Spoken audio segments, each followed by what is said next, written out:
Hello there everyone, welcome to the channel if you're new, welcome back if you are not. I am EDJ, and we're going to be looking at the highest rank of the Roman Senate, which seems to be the consul. So like I said, we've kind of seen what consuls are capable of, mainly watching the main Roman, Julius Caesar series, though I am interested to see if there's anything new to be I guess, ascertained from Historia Civilis, and there always is. Like, there's so much to all this, and I'm really looking forward to just learning about the highest position and kind of how it evolved, and everything that, pertains to it. So, yes, let's just get right to it, shall we? Without any further ado, let us learn about what is. Let's watch consuls. The Roman consul was like Rome's chief executive. It was kind of like a king, and kind of like a president, and even a prime minister in a way, but all rolled into one. They were unquestionably at the top of Rome's political hierarchy. The Senate was basically run by a group of ex-consuls. Roman consuls had, broadly speaking, 6 areas of responsibility. I will outline each of these in turn. The first, and I would say their most important, was their legislative agenda. Consular elections were held a full 6 months before the person ever took office. This meant that incoming consuls arrived well prepared and had a clear mandate with a full legislative agenda ready to go. Remember that consuls could call the Senate to meet and set the agenda for that meeting. This meant that they had the ability to propose laws and open debate, even if the Senate was dragging its heels. Also, they had the power to call the public assembly to meet, which was the rubber stamp necessary to pass a bill into law. But of course, there were 2 consuls elected every year. In practice, in order for the state to function, the 2 consuls alternated on a monthly basis which one of them was in charge. This just meant that one consul would kind of step out of the way and the other one would be allowed to pursue their agenda. They held a veto over each other, which meant that they could halt any action that they found offensive. But they both knew that this was kind of a mutually assured destruction situation. They were just better off to let the other one have their way and wait for their month in power to roll around again.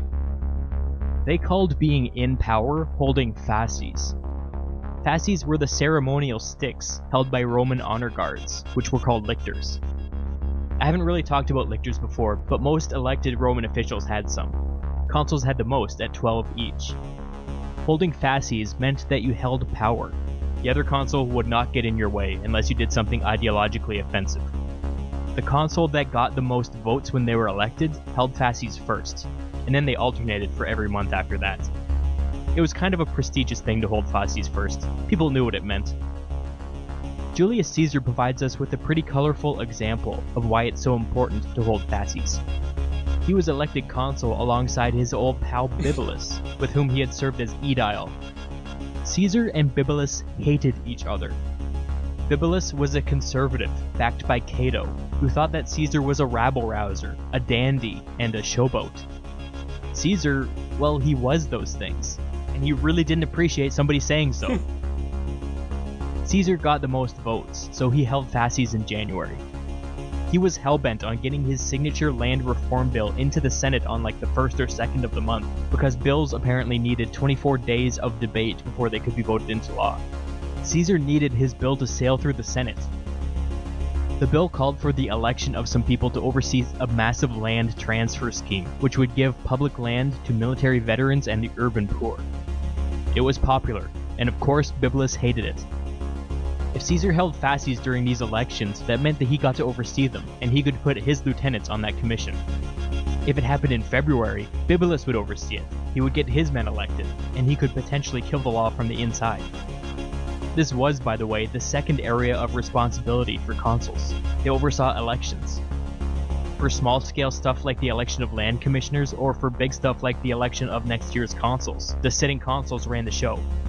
If there was any intimidation or bribery or mob protests or political horse trading going on during the voting, it was under the noses of the sitting consuls. If they wanted to, they could do a lot to make sure that their supporters were elected for next year. It could even be the part of backroom deals.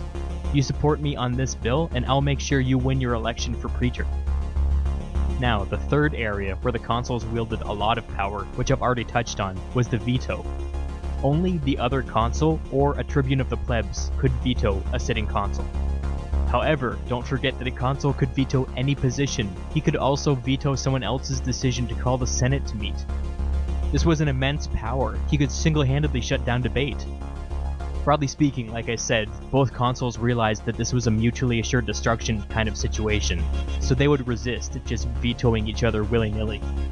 They had the alternating monthly system of fasces developed, which gave each other a little bit of breathing room.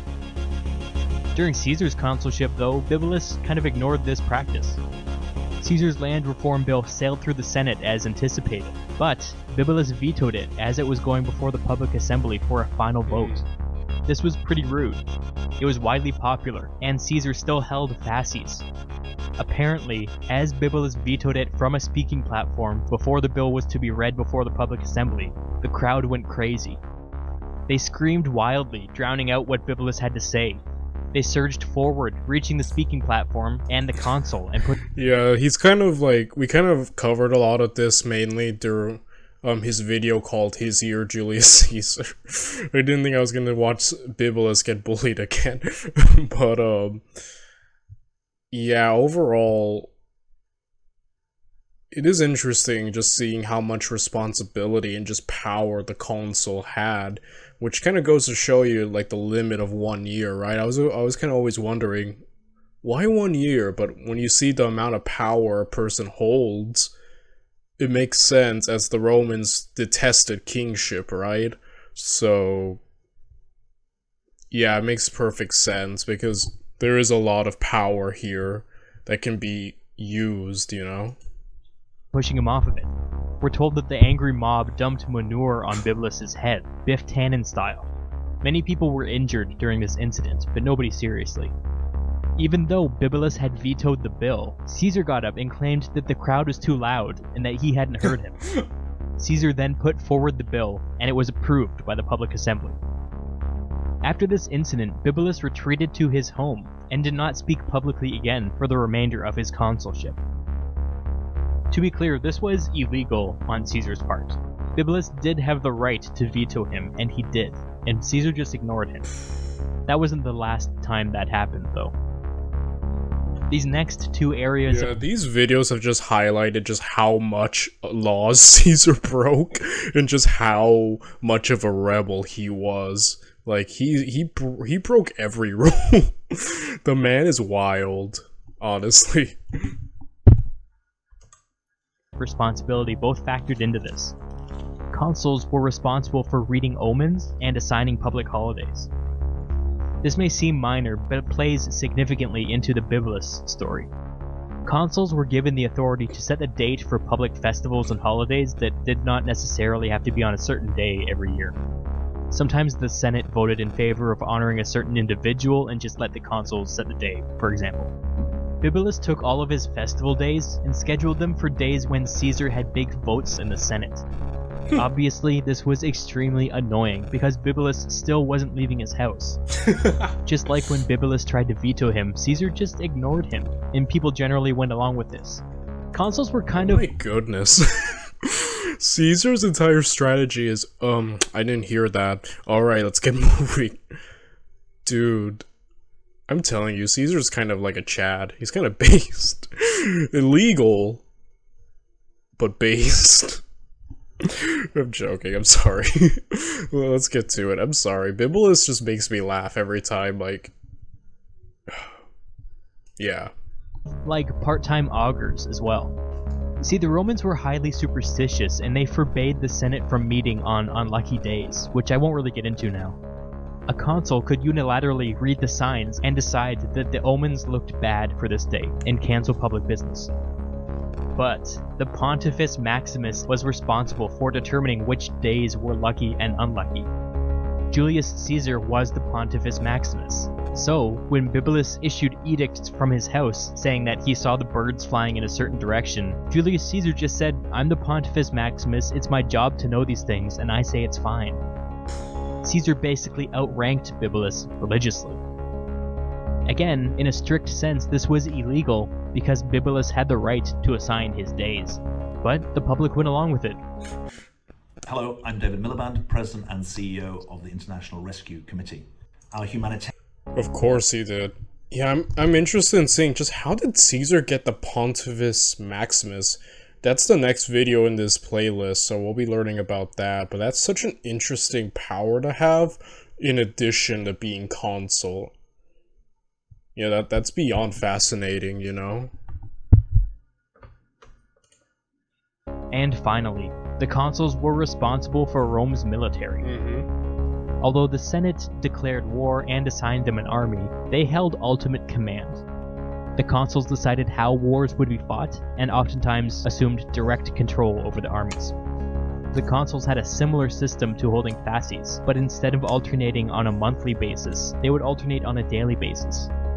In other words, if there were two consuls commanding one army, they would swap back and forth on a daily basis who held... Yeah, I remember that from the Second Punic War. I believe it was Scipio and Longus, who famously did not get along in regards of how to handle Hannibal, and it ended up... That's kind of when we learned, or at least when I learned, about the, oh, you're in charge of this, say I'm in charge of that, they just back and forth. I'm like, ugh, seems a little whack to me, but I don't know, you know, it's interesting, you know, this hot potato of power we're going through, right? Held ultimate command. It was pretty rare for two consuls to be in the field at the same time, but this system didn't serve them that well. The most famous example is the most famous battle in Roman history, the Battle of Cannae. To oversimplify things, one consul wanted to wait and one wanted to attack. So the one who wanted to attack just waited until the next day and attacked. This turned out to be the worst defeat in Roman history. Consuls had kind of a looser, pseudo-military role within the city. When they weren't commanding armies, they were still responsible for public safety. The Senate had the power to grant consuls something called Senatus Consultum Ultimum, which you can translate as the final act or the final decree or something like that. This was basically martial law. This said that the consuls could take any action necessary to protect the Republic. During Cicero's consulship, he had this power bestowed on him. A fellow senator who had lost 2 successive elections to be consul planned to have Cicero, his consular colleague, and the entire Senate assassinated on the same night. The plot was uncovered, and some of the would-be assassins were arrested. One of this senator's subordinates left the city to raise troops in Italy. And the Senate, seeing what was happening, gave Cicero the authority to do whatever was necessary to protect the Republic. Cicero sensed a wider conspiracy within the city. He didn't think that they had captured all of the assassins. Plus, there was a potential rebel... This was the Catiline conspiracy, right? I don't know if I got the name correct, but I think that was a famous Cicero event, the Catiline conspiracy, I believe. I probably don't got... I'm not sure if I even got the name right, so... army out there somewhere. So Cicero decided to publicly execute all of the prisoners without trial. If they had gone to trial, they would have lost, but Cicero didn't think he had any time. After this, support for the conspiracy kind of went away, and Cicero was declared a hero. Unfortunately, this kind of haunted Cicero for the rest of his life. People came after him years later, saying that he had murdered fellow citizens. Of course, he had the authority to do whatever he must to protect the Republic, but it didn't stop people from questioning his actions afterward. So generally speaking, those are the 6 areas where a consul could wield power. To be elected consul was the highest honor a Roman citizen could aspire for. Every consul knew that they would be celebrated by unborn generations. Oftentimes, young Romans could easily win lower-level elections by simply saying, "My father was a consul." Now, this is not the end of the cursus honorum. This is merely the most simplified version. For now, though, this is enough to get a handle on Rome's political life.